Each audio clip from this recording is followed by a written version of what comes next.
आधार हमारे जीवन का मूलभूत आधार है। तो पीएफसी की तरफ से आधार करेक्शन रजिस्ट्रेशन स्टार्ट हो चुका है। तो सभी वैली भाइयों के लिए गुड न्यूज आ चुकी है। तो आप मेरी वीडियो के द्वारा आप कैसे कैसे इसका रजिस्ट्रेशन करना है फुल प्रोसेस आज बताने वाला हूं।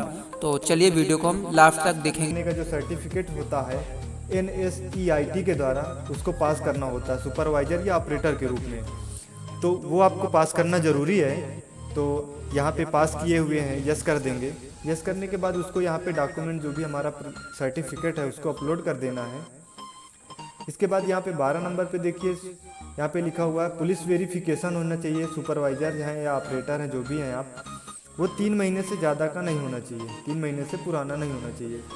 तो यहाँ पे वेरिफिकेशन भी करना ज़रूरी है क्योंकि आप लोग आधार का काम करने जा रहे हैं। तो यहाँ पे यस कर देंगे। इसके बाद हमारा सर्टिफिकेट अपलोड कर देंगे पुलिस वेरिफिकेशन।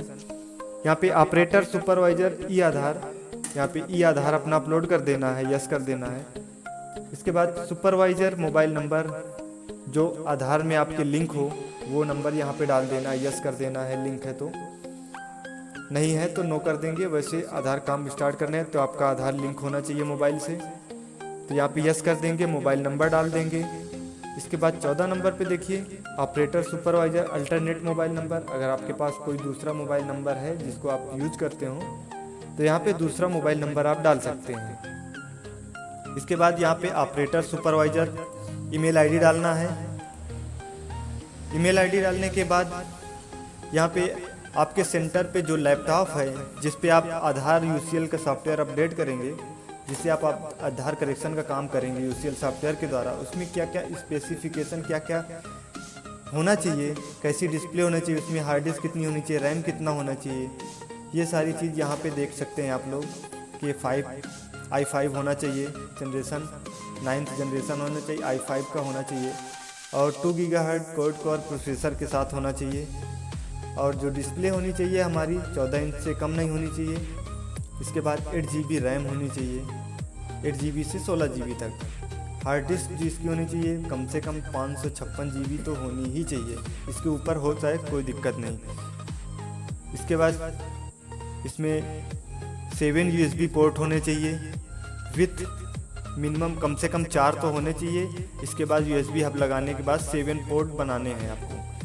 2 USB पोर्ट जो होने चाहिए वो 3.1 के होने चाहिए।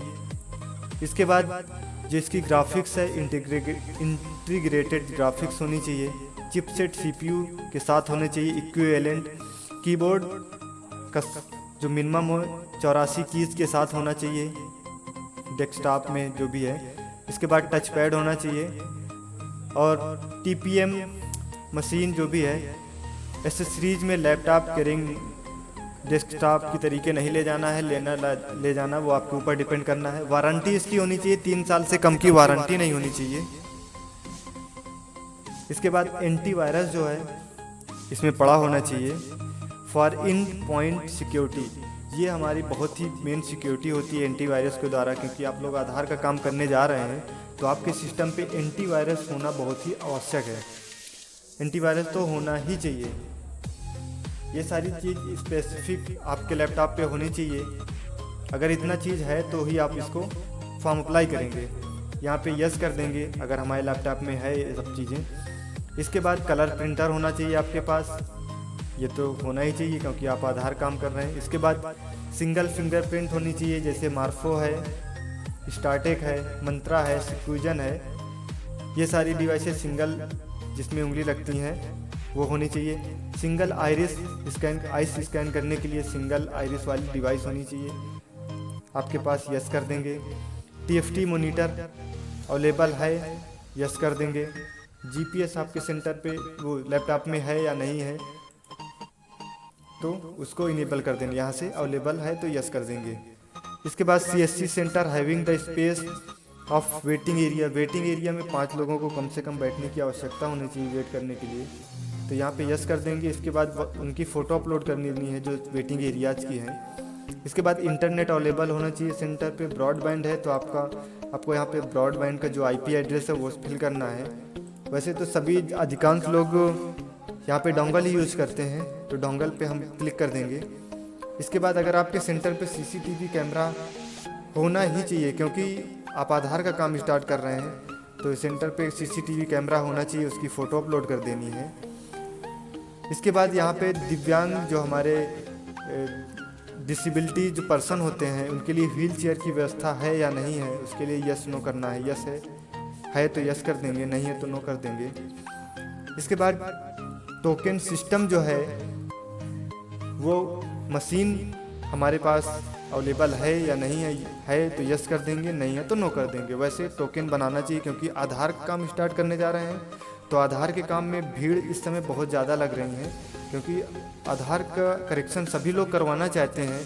पर दिक्कत ये होती है कि वो लोग बड़े दूर दूर शहरों में जाना पड़ता है उनको बैंक में, और वहाँ बहुत लाइन लगानी पड़ती है, तो बिना टोकन के आप काम ही नहीं कर पाएंगे। तो टोकन मशीन होनी बहुत ज़रूरी है। इसमें 27 नंबर पे टॉयलेट फैसिलिटी अवेलेबल होनी चाहिए लोगों के लिए, तो वो यस कर देंगे।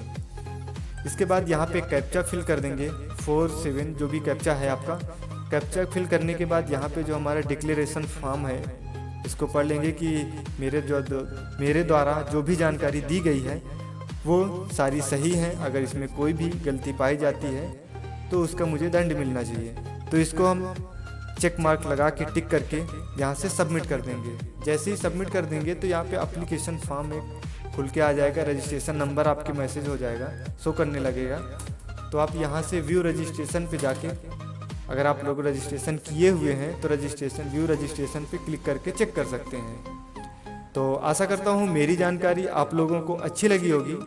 तो ऐसे ही नए नए वीडियो के साथ, नई नई जानकारी के साथ आप बने रहिए आपके अपने CSC परिवार के साथ यूट्यूब चैनल। और अगर आप लोगों ने अभी तक मेरे यूट्यूब चैनल को सब्सक्राइब नहीं किया तो सब्सक्राइब कर लीजिए, क्योंकि मैं इसी तरह की नई नई जानकारियाँ लेकर आता रहता हूँ। तो तब तक के लिए, अगली वीडियो के लिए, तब तक के लिए धन्यवाद। Thank you.